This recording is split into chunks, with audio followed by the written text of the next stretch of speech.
Welcome into another episode of Locked On Phillies. Today we've got inappropriate comment gate. Nick Castellanos benched. Did Rob Thomson make the right call? We'll discuss in today's episode.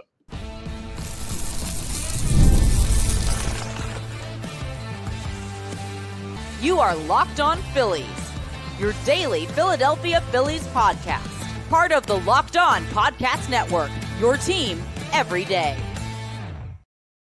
Yes, this is Locked On Phillies. I'm your host, Connor Thomas. Thank you so much for joining us today. We come to you as part of the Locked On Podcast Network, your team every day.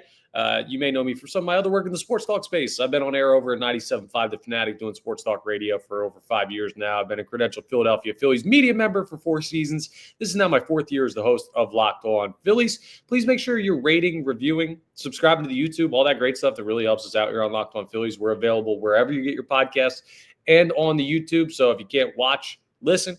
If you don't want to just listen, then watch. I appreciate that. And when you subscribe to the YouTube, which is free and easy, by the way, you get notifications when new episodes are posted. Today's episode is brought to you by Monarch Money. Take control of your finances with Monarch Money. Use code LOCKEDONMLB at monarchmoney.com for 50% off your first year. Oh, okay. So we're going to get into Game 2 in Miami. We're going to talk some actual baseball a little bit later on in the podcast. We're going to look forward to Game 3, just do our regular post-game, pre-game type stuff that we do when the Phillies are playing pretty much every day. But this is going to take up a lot of our time right off the rip. Nick Castellanos, surprisingly, not in the lineup last night. And then we find out he's benched because of inappropriate comments he made in reaction to Rob Thomson taking him out of the game on Monday night for a defensive replacement. And everybody lost their mind for multiple reasons. Well, first and foremost, Nick Castellanos was on one of the longest active start streaks in Major League Baseball. That comes to an end, not because of an injury or poor play, but because of something he said in the dugout after getting yanked from Monday night's game. And it wasn't like he was getting yanked because he did something wrong and then he blew up at the manager or a player or something. No, he was just getting replaced defensively. And Rob Thomson said, he crossed the line. He's going to sit. Made inappropriate comments. And Nick Castellanos talked after, and he said, listen, Rob says I crossed the line. He's the manager. That's his call to make. Whatever, I sit today. Credit to Castellanos. He was up at the top rail of the dugout for pretty much the entirety of the game. It's not like he was sulking in the corner. It's not like he was not with the team. He was there. He took his medicine. But, man, a lot of people are questioning if Rob Thomson did the right thing. And it's not because the Phillies lost the game last night, right? We'll talk about that. And some people saw Max Kepler lose a ball in the lights in right field where Castellanos would have been playing and say, Castellanos makes that play. One, I don't know that he does because Castellanos is a good fielder, but so is Max Kepler. I mean, I don't know. I'm not looking at Castellanos as this defensive maven now because, he just got sat. And someone's yelling, free Castellanos at the game. And I get it, right? Like, you want the stars to play. And this feels out of character for Rob Thomson because the criticism, or one of the criticisms of Rob Thomson, is he doesn't hold this team accountable enough. He's too easygoing, too quiet, too sleepy, some would say. And it's just like, now he does this and reacts to an incident in the dugout where Nick Castellanos clearly must have crossed the line, at least according to Rob Thomson. And there are some people saying, well, you can't be doing this. So what is it? Do you want Thomson to hold his team accountable or not? So you got to pick a side. You can't just flip-flop based on whether or not you like the player or whether or not the situation fits your narrative. He is the manager. So the right to determine whether or not there should be punishment and what the punishment should be is entirely his.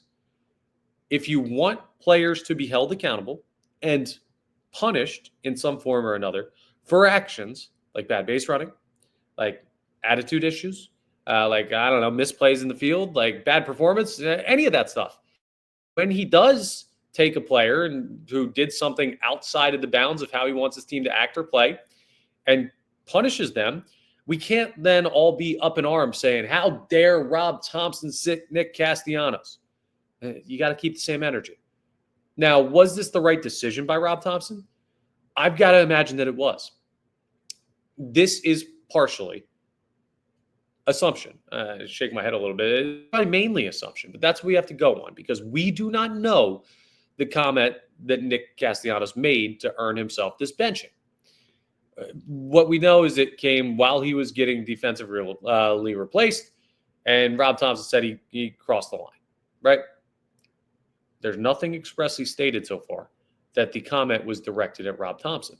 There are a lot of different ways it's going to go on. Think about it. Why the blank are you taking me out of the game? This is a dumb decision. We've heard Nick Castellanos not pull punches before when he hears something stupid, responding to a question from Jim Salisbury a couple of years ago when asked about hearing boos. He said, that's a stupid question.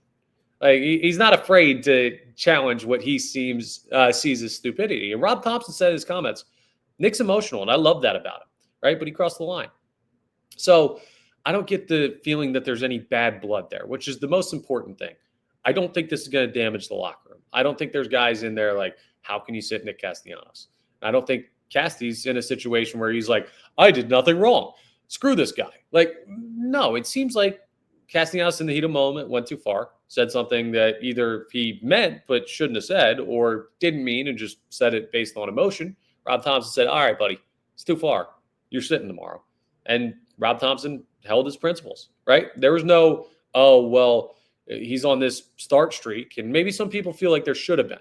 Start him for an inning, then pull him out. But, like, I don't know. I have no issue with Rob Thomson sitting down Nick Castellanos. In fact, I think Rob Thomson should be lauded for this, for holding his clubhouse to a standard. That's the key. You can't let guys get away with something. Like, it could have been to Rob Thomson. Or there's another aspect to this that I feel like some people in this conversation that I've seen on social media are not considering. And that is whether or not it was truly directed at Rob Thomson.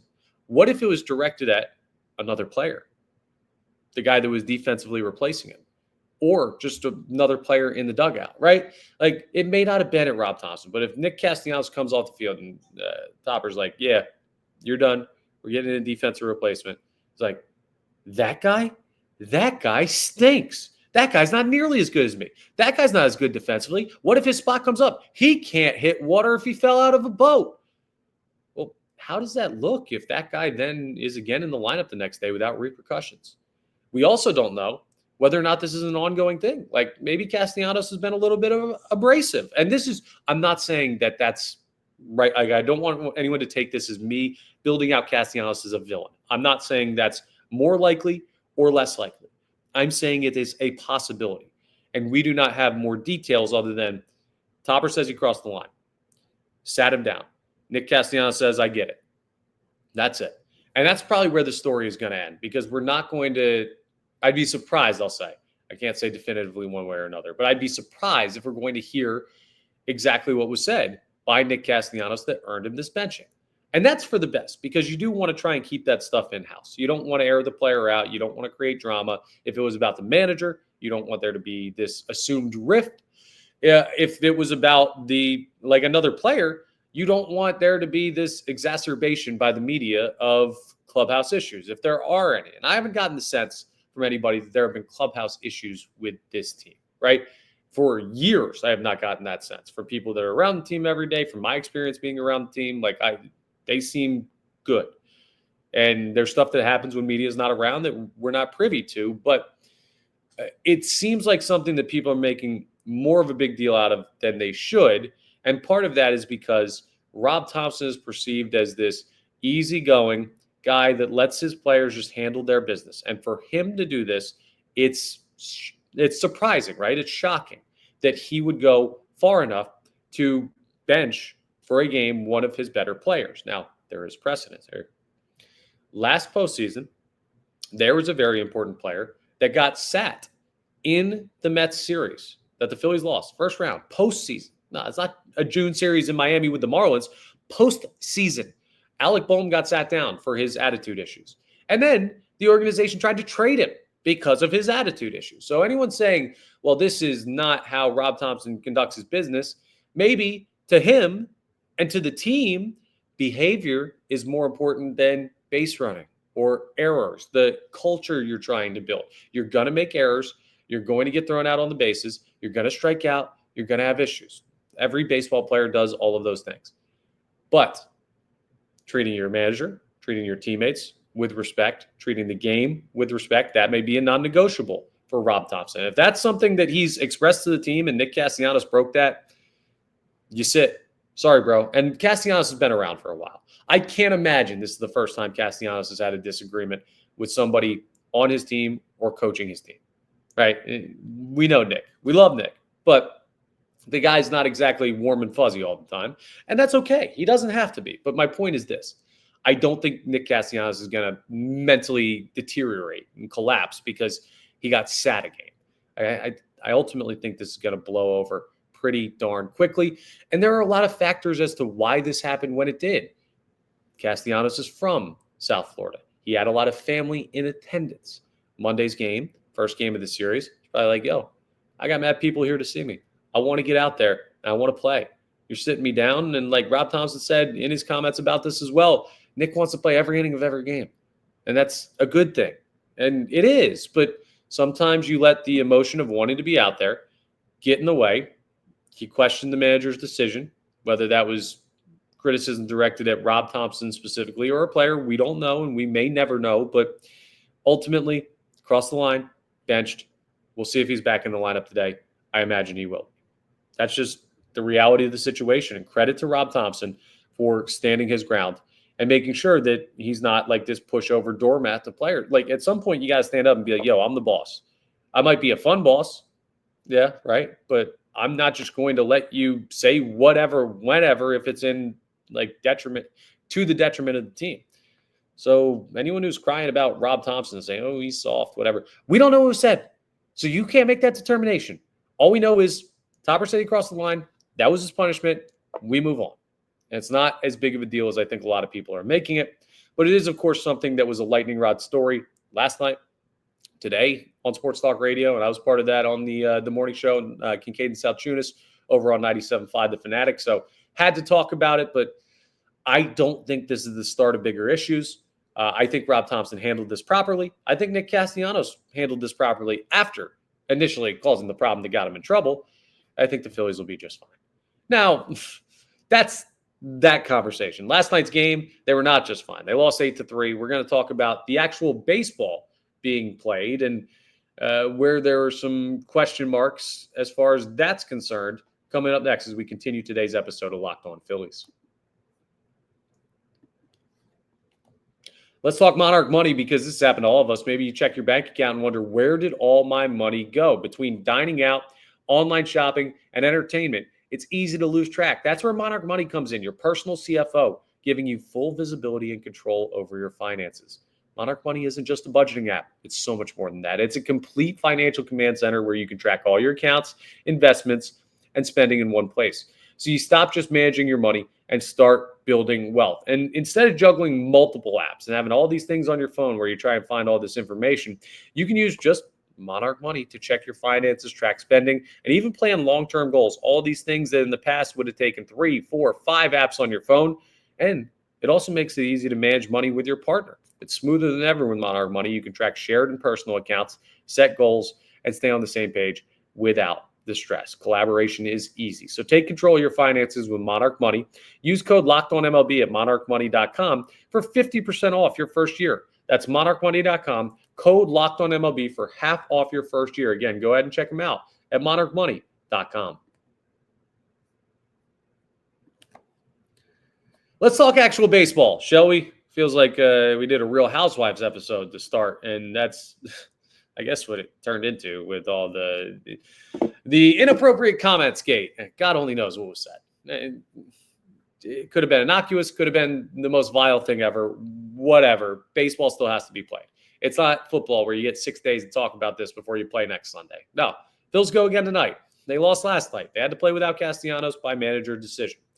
And it was not because Nick Castellanos was not in the game that they lost. So don't even come to me with that. No. I know Max Kepler had a misplay in right field where he lost the ball on the lights.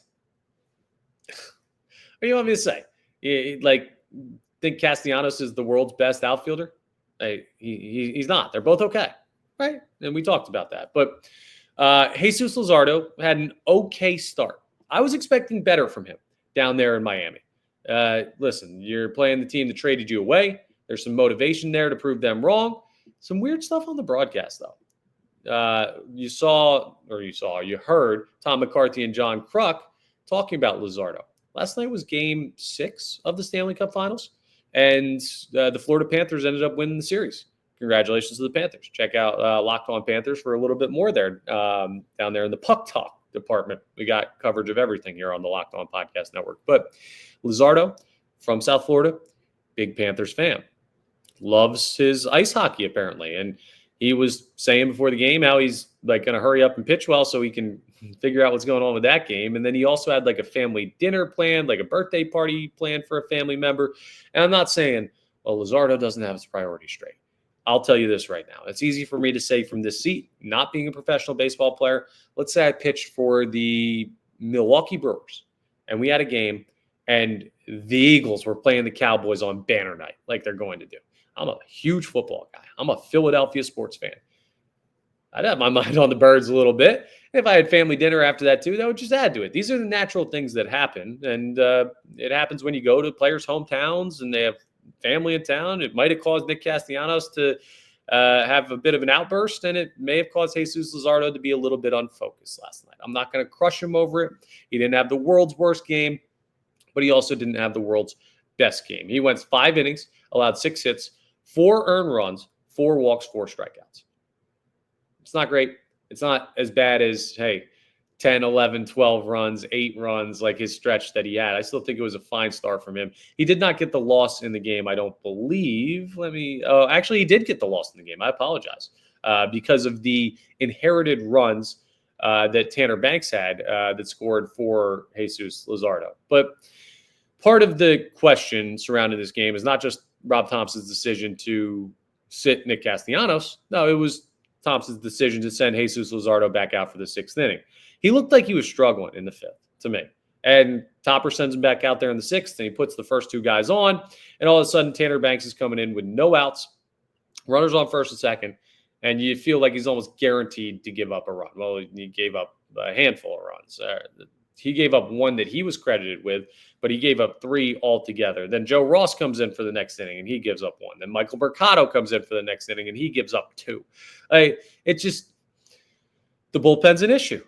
And that's something that maybe pushed Rob Thomson to try and get an extra inning out of Jesus Luzardo, because you look at it and say, okay, well, I'd rather have 50% of Luzardo than 100% of X reliever. I'm not going to get into Nick Castellanos problem where I call out some specific individual. But the back half of the bullpen, the bottom half of the bullpen is not remotely up to the snuff for the Phillies this year, and we've known this. Now, someone may look at it and say, well, why did you throw Strahm and Romano and Kerkering and Walker in game 1 of this series? Well, because winning game 1 is important, right? It sets up the winning this series scenarios. You want to start off on a good foot. You don't want to, you guaranteed you're not going to get swept, all that stuff. You give yourself a good opportunity to build momentum. And that was a tight ball game with Mick Abel throwing. Now, Abel is not Luzardo. Abel has looked good. Luzardo is a proven major league pitcher. Abel made his 4th career start. So you use the higher leverage pitchers to back up the lower trusted pitcher. And that's what the Phillies did. And you can't throw those guys back to back in modern baseball. They just don't do it. So anyone who's saying, well, why didn't they throw 2 games in a row? You're not going to do it. Whether you like it or not, that's not how the game works anymore. And no amount of carping or complaining is going to get them to go back to it. Too much concern about arms. So you were at the mercy of the bullpen. And I don't know. Even if Luzardo gets through the 6th fine, you're still going to have to go to Mercado. You're still going to have to go to Banks. You're still going to have to go to Joe Ross. And those guys have not been great this year. Tanner Banks has been okay. I want to give him his credit. He's not like this bane of the bullpen existence. But the other 2 guys, you can't have confidence in them right now. And that's just a tough spot. The Phillies offense wasn't terrible in the game. I mean, when you look at the overall box score, they had 8 hits. They scored 3 runs. You did have another home run by Trey Turner, who is just on an absolute tear right now. 2 homers in 2 games down in Miami so far. He's still on a heater. He's batting .308 at this point. Nobody else had more than 1 hit, but Schwarber, Bohm, Kepler, Realmuto, Marsh, and Rojas all had hits in the game. So a pretty balanced offensive output, but just couldn't really cash in enough. And the bullpen really crushed the chances of winning that game. 3 runs ain't good enough against the Marlins. I'm not going to pretend like it is. But I'm also not going to look at this game and treat it like, well, the Phillies offense was overmatched. They only struck out 6 times.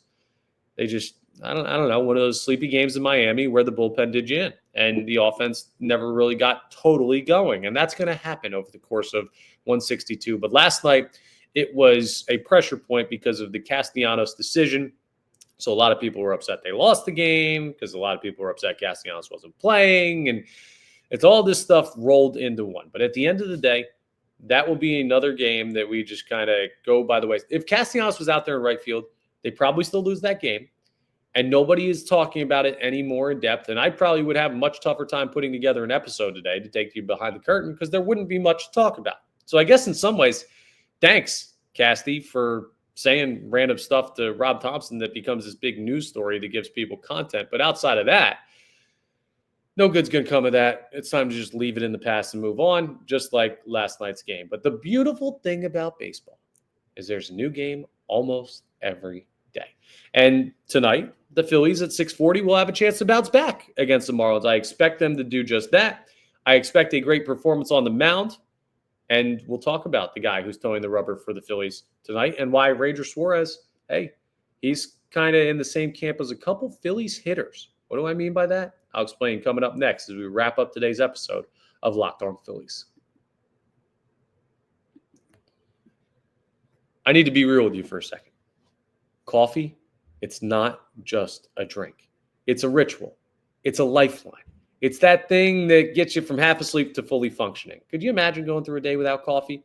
Some people may be able to, and those people are weird. And if it's that essential to you, right, why would you settle for anything less than the best, anything less than amazing? Well, that's where Trade Coffee comes in. Trade is the #1 coffee destination in the U.S., delivering fresh, incredible coffee from over 50 of the country's top roasters. Whether you're a cold brew fan or maybe you're a pour-over purist, they've got a roast that you're going to love. And they have this quiz that you can take, right? Because maybe you're not sure. Maybe you're like, I like this, that, and that. I don't know what Trade has for me. Well, it only takes a minute to take Trade Coffee's quiz. And the first bag they send you is going to be spot on with how they determine based on that quiz. It's great. They learn your preferences quicker than anybody, right? And the coffee's going to be fresh. It's going to smell amazing. And it's going to ruin grocery store coffee for you because there's no better way to shop for your perfect roast. If the first match isn't perfect, Trade will replace it for free until they get it just right. And their prices are comparable to grocery store brands. So you're not breaking the bank, but the flavor is on a whole different level. Right now, Trade is exclusively offering our customers 50% off your 1-month trial at drinktrade.com/lockedonmlb. That's TRADE.com/lockedonmlb for 50% off your 1-month trial again. That's drinktrade.com/lockedonmlb. Change your coffee game with Trade. Game 3, Phillies Marlins. No off day, so this is not the rubber match of the series. No, they'll play today. They'll play tomorrow. All night games. So settle in. More of the same coming tonight as far as the night baseball games, but hopefully not in terms of performance. Ranger Suarez towing the rubber for the Philadelphia Phillies. He's just another one, right? Like I teased this by saying Rangers got something in common with a couple of Philadelphia Phillies hitters right now. Kind of under the radar, right? A couple of these people I'm going to mention. Brandon Marsh, Alec Bohm, Max Kepler to a lesser extent. Guys that had issues at the early part of the season. And we determined way too early on sometimes, I think, well, this guy's having a rough year. He thinks he's not coming out of it. This guy's a bad baseball player. He's not talented enough to be on this team. Get rid of him. Well, I did with Jordan Romano, so I'm guilty of this too. This is not me pointing a finger. This is me acknowledging something that we all do, right? But let's look at those hitters for a second, and I'll compare them to Ranger Suarez. Brandon Marsh started the season on one of the worst stretches I've ever seen a professional ball player go through. He's been hitting the ball a lot lately. His numbers are starting to look better. His recent numbers look insane. Alec Bohm, if Brandon Marsh's numbers are insane, Alec Bohm's numbers need to be in a padded room. He's on a heater right now. He's going crazy. And that's really good to see. Max Kepler past week or so, he's been swinging a hot bat as well. These are all guys that had things that started the season where you start to think about the downside of them as players. But if you look recently, you say, wow, okay, I need to reevaluate. I need to give these guys their props. And we'll do that as they continue to perform. But Ranger feels like one of those guys because coming into the season, it was, well, this could be his last year in Philly. Contract year. Could you trade him? Could you re-sign him? Would you want to re-sign him with the injury history? And then, well, he goes on the injured list to start the season. And you don't see him for about a month. And you kind of forget about Ranger a little bit, and you write him off, and you say, well, he's always hurt. He's always out of shape, this, that, the other thing, all these criticisms of Ranger Suarez. And now you take a quick peek, and you say, hang on. Wait, this dude's 5-1 with a 2.32 ERA. He struck out 44 and 50 in a third innings pitch, so he's not even like striking out a crazy amount of guys, but he's just not giving up runs. He's only given up 2 bombs in 50 in a third innings. He's producing soft contact like we see when he's at his best. Are we overlooking Ranger Suarez having an insane year? I mean, let's just look at his recent games, right? His last 5 starts. Against Toronto, 7 shutout innings. Against Pittsburgh, 2-1 loss. But listen, he went 7 and allowed 2. The game before against the Brewers, he went 6 innings. He allowed 2, only 1 earned. Against Atlanta, 6 innings, allowed 0. Against Colorado, 6 2/3 innings, allowed 0. I mean, he's given up 3 earned runs in his last 5 starts. He is on an unbelievable tear.